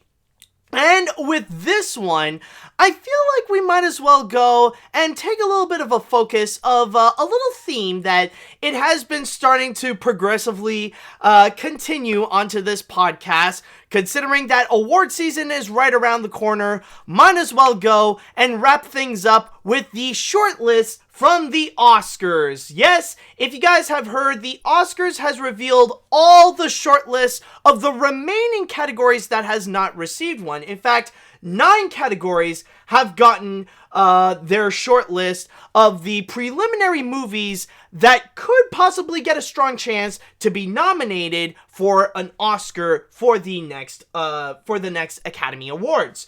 And these categories are documentary feature, documentary short, international feature film, makeup and hairstyling, original score, original song, animated short, live action short, and visual effects. Now, keep in mind that with this one in particular, I'm not going to be focusing on every single category. I'm just going to go and focus on a few of them that would be a little bit more towards our interest here in AniMat's Crazy Cartoon Cast. So I think the first one that I might as well go and list off is going to be the nominations for Best Animated Short, or at least the short list for the nominations. So, the short list in Best Animated Short are DeSarah, Daughter, Hair Love, He Can't Live Without Cosmos, Och Pissed, Kitbull, Memorable, Mind My Mind, The Physics of Sorrow, Sister, and Uncle Thomas Accounting for the Days. Now, unfortunately, this is not necessarily the one that I really want to go and discuss or talk about, mainly because, unfortunately, I am not experienced enough to go and fully discuss about which one deserves a nomination, which one is good, which one is bad, and all that kind of stuff. To be very honest, I've only seen 2 among the 10 that has been listed. I've seen Hair Love because it was released right in front of the Angry Birds movie 2. And I've seen Kitbull because it's available right now on Disney+. So there is that. So I thought it would be at least worth mentioning onto here. But then there is also another interesting one to go and discuss, and that is going to be for Best Visual Effects, in which they have gotten the 10 movies that are currently nominated for Best Visual Effects, and they are Alita Battle Angel, Avengers Endgame, Captain Marvel, Cats! I'm sorry, I just cannot say that with a straight face. There is no way the Oscars can go and nominate freaking Cats. If it does, then we freaking riot, I swear. Oh my god, like really? Like, it is shocking the fact that it's even in the short list, for God's sakes. Especially right now with the massively negative reviews and like the months of bad press and the bad PR, considering the trailers have failed to intrigue people into watching Cats. Oh my god, that already sounds like a joke in itself. But anyways, going back to the list here, there is also Gemini Man, The Irishman, The Lion King, 1917, Star Wars: The Rise of Skywalker, and Terminator: Dark Fate. Now, I will start this off, and I will say that if there is one thing that I feel very disappointed by this list immediately, is the fact that Pokemon Detective Pikachu is not nominated. And honestly, that was one that I was really rooting for to see if it would legitimately get a nomination for Best Visual Effects. Because I was really hoping that we could live in a world where there is a Pokemon movie that got an Oscar nomination, that we would legitimately have an Oscar-nominated Pokemon movie. How crazy does that sound? Like, the Pokemon fanboy and the movie fan in me was really hoping for that, but I guess now my dreams have been dashed. And I wish that one would get nominated. I wish that one would be on the short list instead of freaking Cats, but I will say that in this list, I can definitely see a lot of them actually get a strong chance getting a nomination, especially when a lot of the older movies or a lot of the previous films would also have that nomination, so I wouldn't see why not those would get nominated as well. Something like, honestly, I do see a strong chance for movies like Avengers Endgame and Star Wars: The Rise of Skywalker actually get a nomination for Best Visual Effects, but also one that I would personally root for, believe it or not, would actually be The Lion King. And I know we have been crapping so much on the Lion King remake for so long, but if there is one nomination that it does deserve to get, it would be for Best Visual Effects. Say what you will about the movie, but it is gorgeous to look at, and the technical achievements that have been done there are absolutely phenomenal. So yes, it definitely would deserve a nomination at the very least, or even a full-on win. Other than that, I wouldn't be surprised if there are a few miscellaneous ones, like some of the more realistic movies that they would go for as well. Like, I wouldn't be surprised if we would see a nomination for, like, The Irishman or 1917. Like, that would not surprise me at all, but honestly, for that one, like, there are a few predictable choices, but I guess we'll see how it goes with that.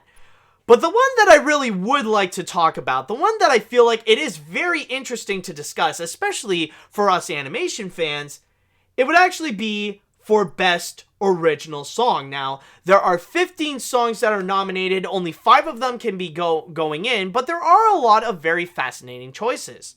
And so, in the shortlist for Best Original Song, there is, or there are, to grammatically be more correct, Speechless from Aladdin, Letter to My Godfather from The Black Godfather, I'm Standing With You from Breakthrough, Da Bronx from The Bronx, USA, Into the Unknown from Frozen 2, Stand Up from Harriet, Catchy Song from the Lego Movie 2, the second part, Never Too Late from The Lion King, Spirit, also from The Lion King, Daily Battles from Motherless Brooklyn, A Glass of Soju from Parasite, I'm Gonna Love Me Again from Rocket Man, High Above the Water from Toni Morrison, The Pieces I Am, I Can't Let You Throw Yourself Away from Toy Story 4, and finally, Glasgow from Wild Roses.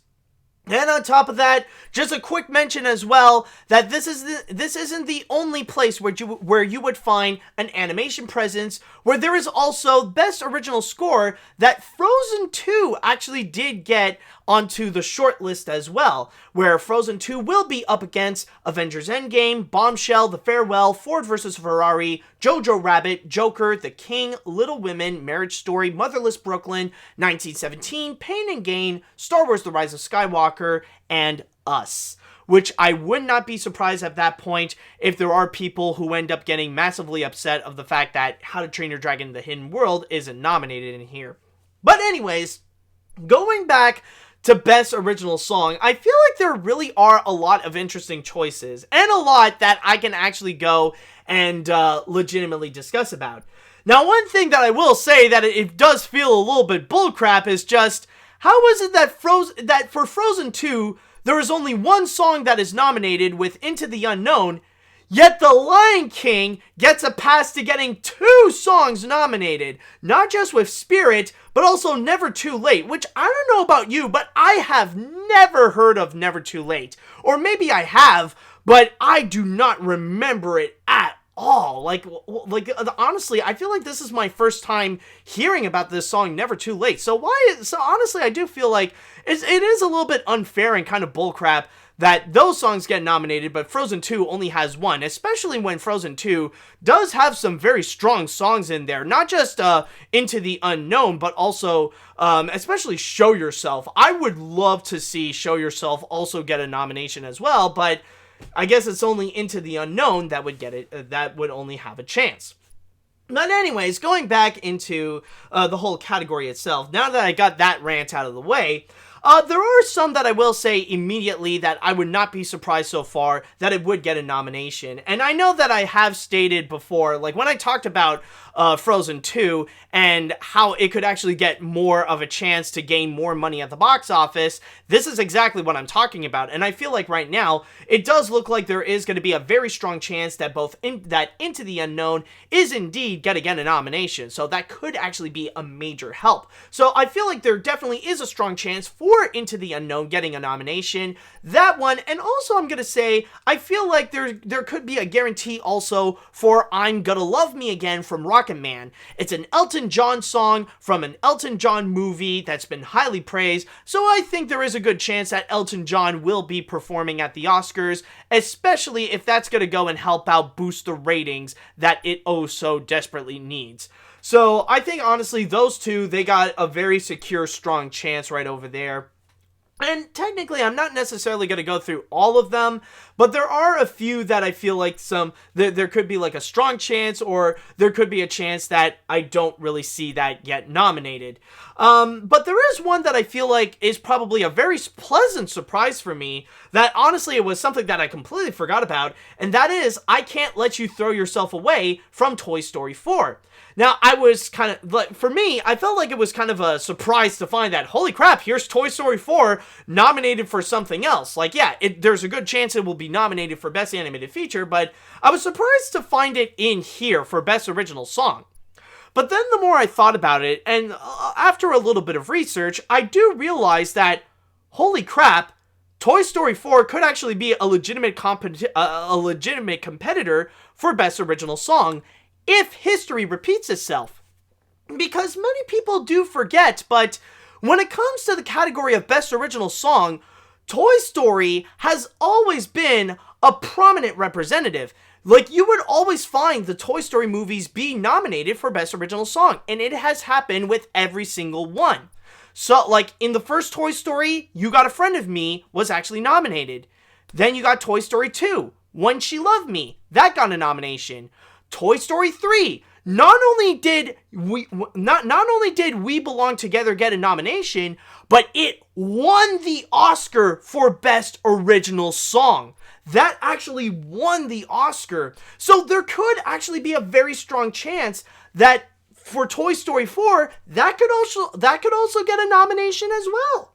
It could actually be a legitimate competitor where it could also show up.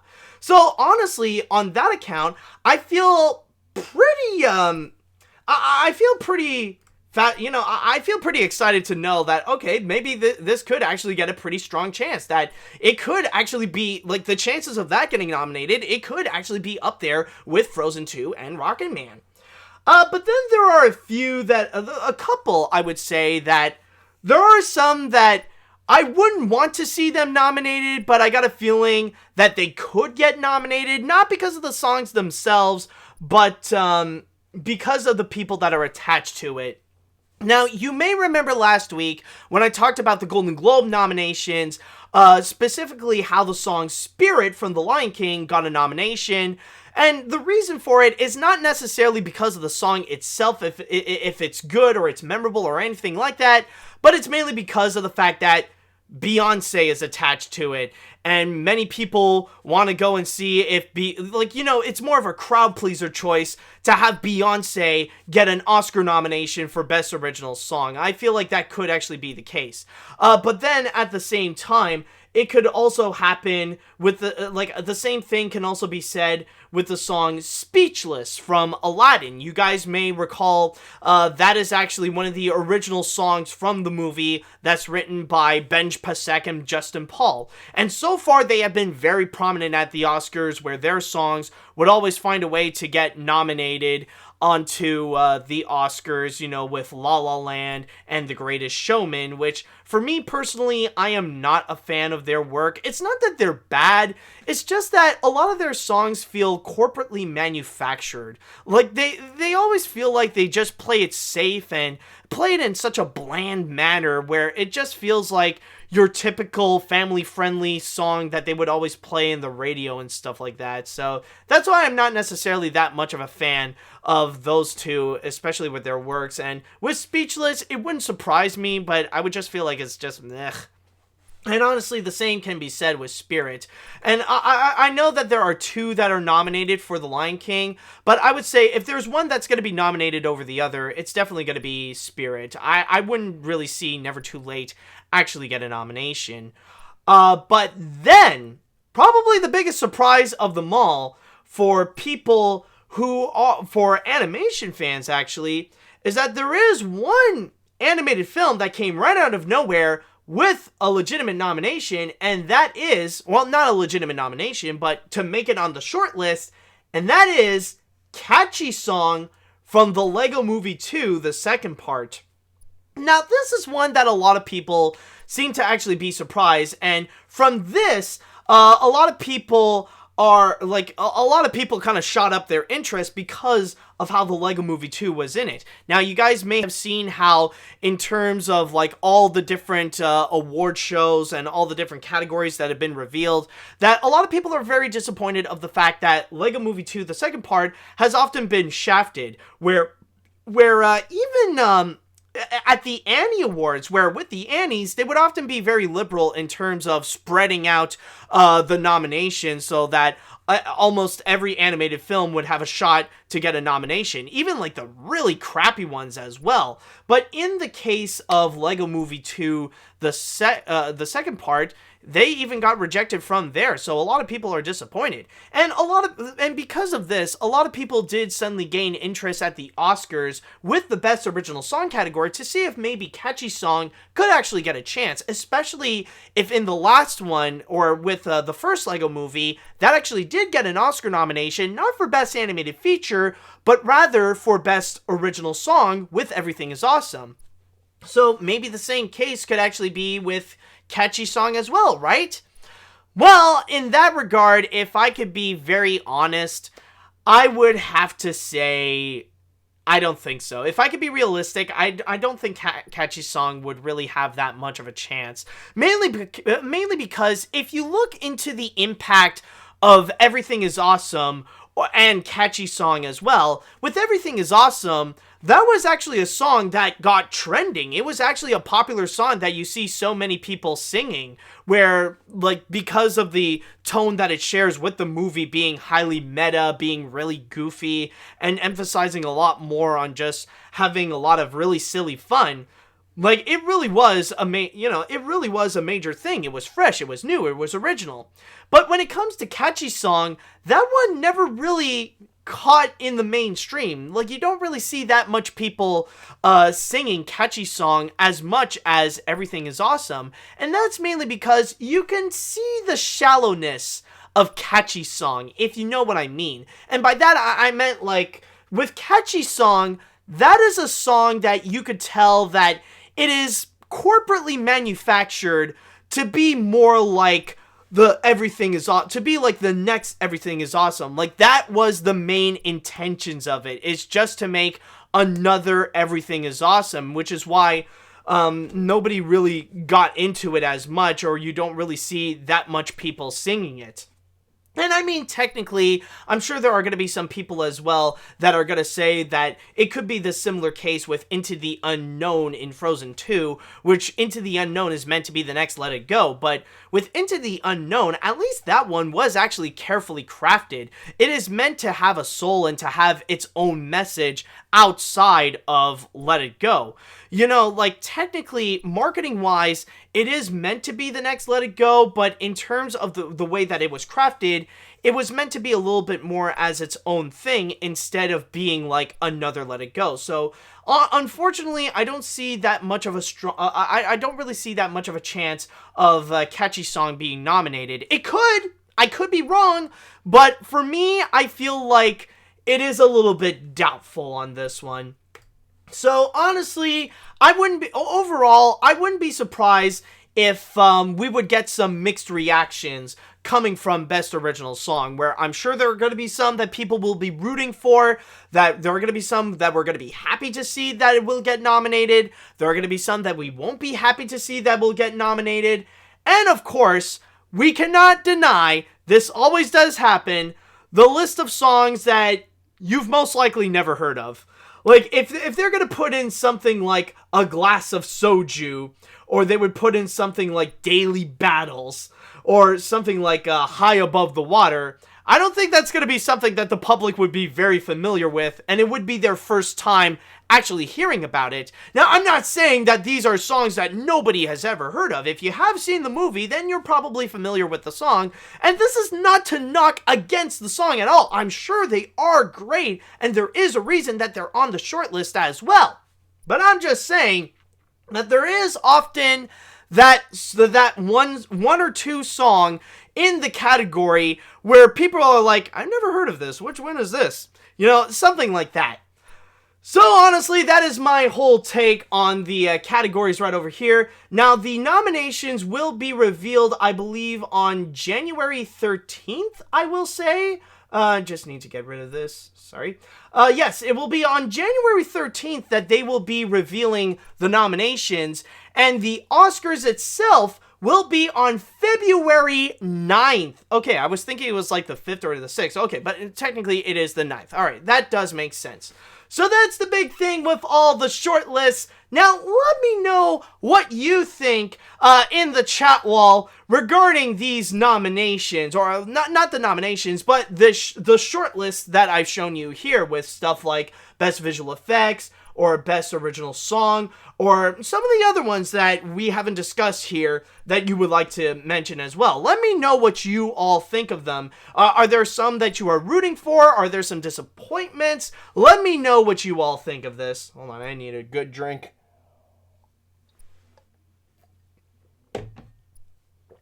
My throat is better. Okay, anyways. Let's see. Which one should I go with? Okay. Now let's go with this one. I feel mixed with almost every single category, including songs for animated short. Oh, hold on, sorry. I think I read that wrong. I feel mixed with almost every single category, including songs, except for animated shorts, where I'm rooting for Hair Love to make the cut. Most of the songs are pretty forgettable, except for a few like Frozen 2, Rocket Man, and Lego Movie 2.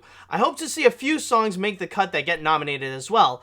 Also, if Cats get nominated for Best Visual Effects, oh, we will riot for sure. May I suggest using the song Riot from Spider-Verse? It really is fitting to prove our point. Maybe, if you want. I highly encourage you go and riot your own way, so to just do whatever you can. Maybe, like, even if you want to dress up like one of those scary cats, you can go and do so. Alright, let's see now. To say some of these films and songs are all great choices, for the most part, I mean, Cats is a throwaway, Spirit, great montage song, but not that memorable, but everything else is a nice pick. Like, Speechless is like a great song enveloping power of women in a way. Toy Story 4 song is really catchy, and Never Too Late is possibly the best, in which that I question to you, say, how have you not heard it? It's honestly a great song by Elton John to add his album next to Breaking Heart. Alright, no, I'm definitely not downing you. I mean, I am sorry. Oh, wait, Never Too Late. Wait, which one is Never Too Late? Oh, Never Too Late from The Lion King. Oh, that one. That Lion King one. Oh, I don't know. I mean, is there anything much outside of the visuals that is actually memorable from the Lion King remake? I mean, can you really blame me on that? Okay, anyways, let's get back to this. Let's see here.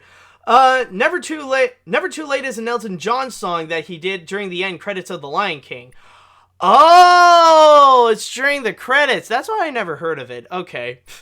I mean, for me, like, I remember, like, the credits show up and I was like, okay, good, we're done. I can go home now. So I never really stuck around to pay attention to the song. So that's why I never really kind of paid attention. But yeah, like, okay, so I think there is a bit of a confirmation that I don't think I could see Never Too Late actually getting a nomination, because if there is one song from Elton John that is going to get nominated, it's definitely going to be I'm Gonna Love Me Again over Never Too Late. So all the reasons why Never Too Late wouldn't get a nomination. Okay, anyways, I hope the Cat movie wins or gets nominated for more raspberries than Oscars. Why was it in here in the first place? The Lion King, I understand, but why Cats? Ironic how Cats, which has more human expressive cats, looking even worse than the Lion King remake, which has almost no facial expressions, and both are cat-focused movies. Also, I'm baffled about Never Too Late being here, as Elton John himself wasn't pleased with it. That kind of makes sense. Yeah, you know, honestly, I know that, like, there are some people who hate the Lion King remake so much that they even hate the visuals, but, you know, after comparing, like, now with Cats being released, it actually makes a lot of movies look good in comparison. Like, you can't really knock on Rise of Skywalker as much as you used to with The Last Jedi, because would you rather watch Rise of Skywalker or would you rather watch Cats? Or even with this one as well, even with The Lion King. Yeah, sure, the characters have no facial expressions, but I'd rather have the animals look like animals than the freaking Dr. Moreau mutations that we have in freaking Cats. Alright, I'm gonna go and read one more comment that we have over here. Let's see. I wonder what it means. I don't know. Is this a new thing on Twitch? Like, I'm noticing a lot of these redeemed highlight my message. I didn't know that is a thing. I'll have to look it up onto what it means to have a bit more of an understanding later, but this will be my last comment for now. Well, I was disappointed that there is no Show Yourself, an original song, no Hair Love, an animated short film. There is, though. Have you not been listening? Anyways. No Frozen... What the fridge? Okay, this one... I don't know if this person was paying attention. Anyways, it's like, no Frozen 2 in original score, no Hair Love, and... Dude, what are you talking about? Have you seen the list? Dude. Anyway, anyways, let's just go with this one anyways. Alright, now let's get to this one. There are some movies that are ignored that I wanted, like Detective Pikachu and Ad Astra for visual effects, while Cats is being considered, but I hope for The Irishman wins visual effects, Parasite for foreign film. Oh, I think I know, I think I could say for a fact that Parasite is going to win best foreign film. Joker for makeup, Star Wars for music, I'm Gonna Love Me Again for from Rocket Man for a song, and Kitbull for animated shorts. A bit off subject, but I hope Brad Pitt wins Best Supporting Actor for Once Upon a Time in Hollywood, and please see Parasite. It's my favorite movie of the year. Ooh, really? Yeah, like, I've heard a lot of amazing things, and I think it's going to, like, honestly, I feel like what Roma was last year, I think, like, Parasite is for this year. Like, it's gonna get so many more awards, like, even outside of best international film, if the Golden Globes are correct, because I know the Golden Globes nominated Parasite in a lot of different categories, so maybe it could be the same case.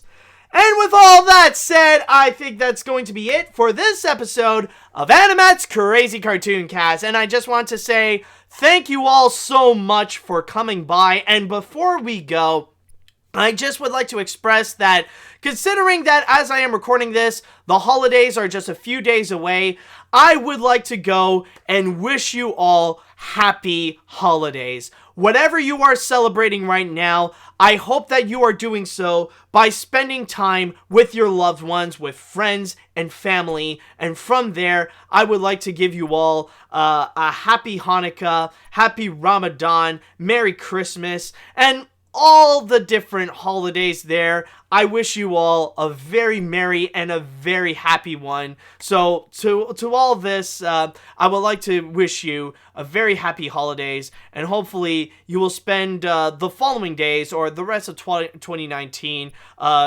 be filled with joy and with love. So with all that said, I would like to say thank you all so much for watching, thank you all so much for listening, and until next time, see you later, dudes!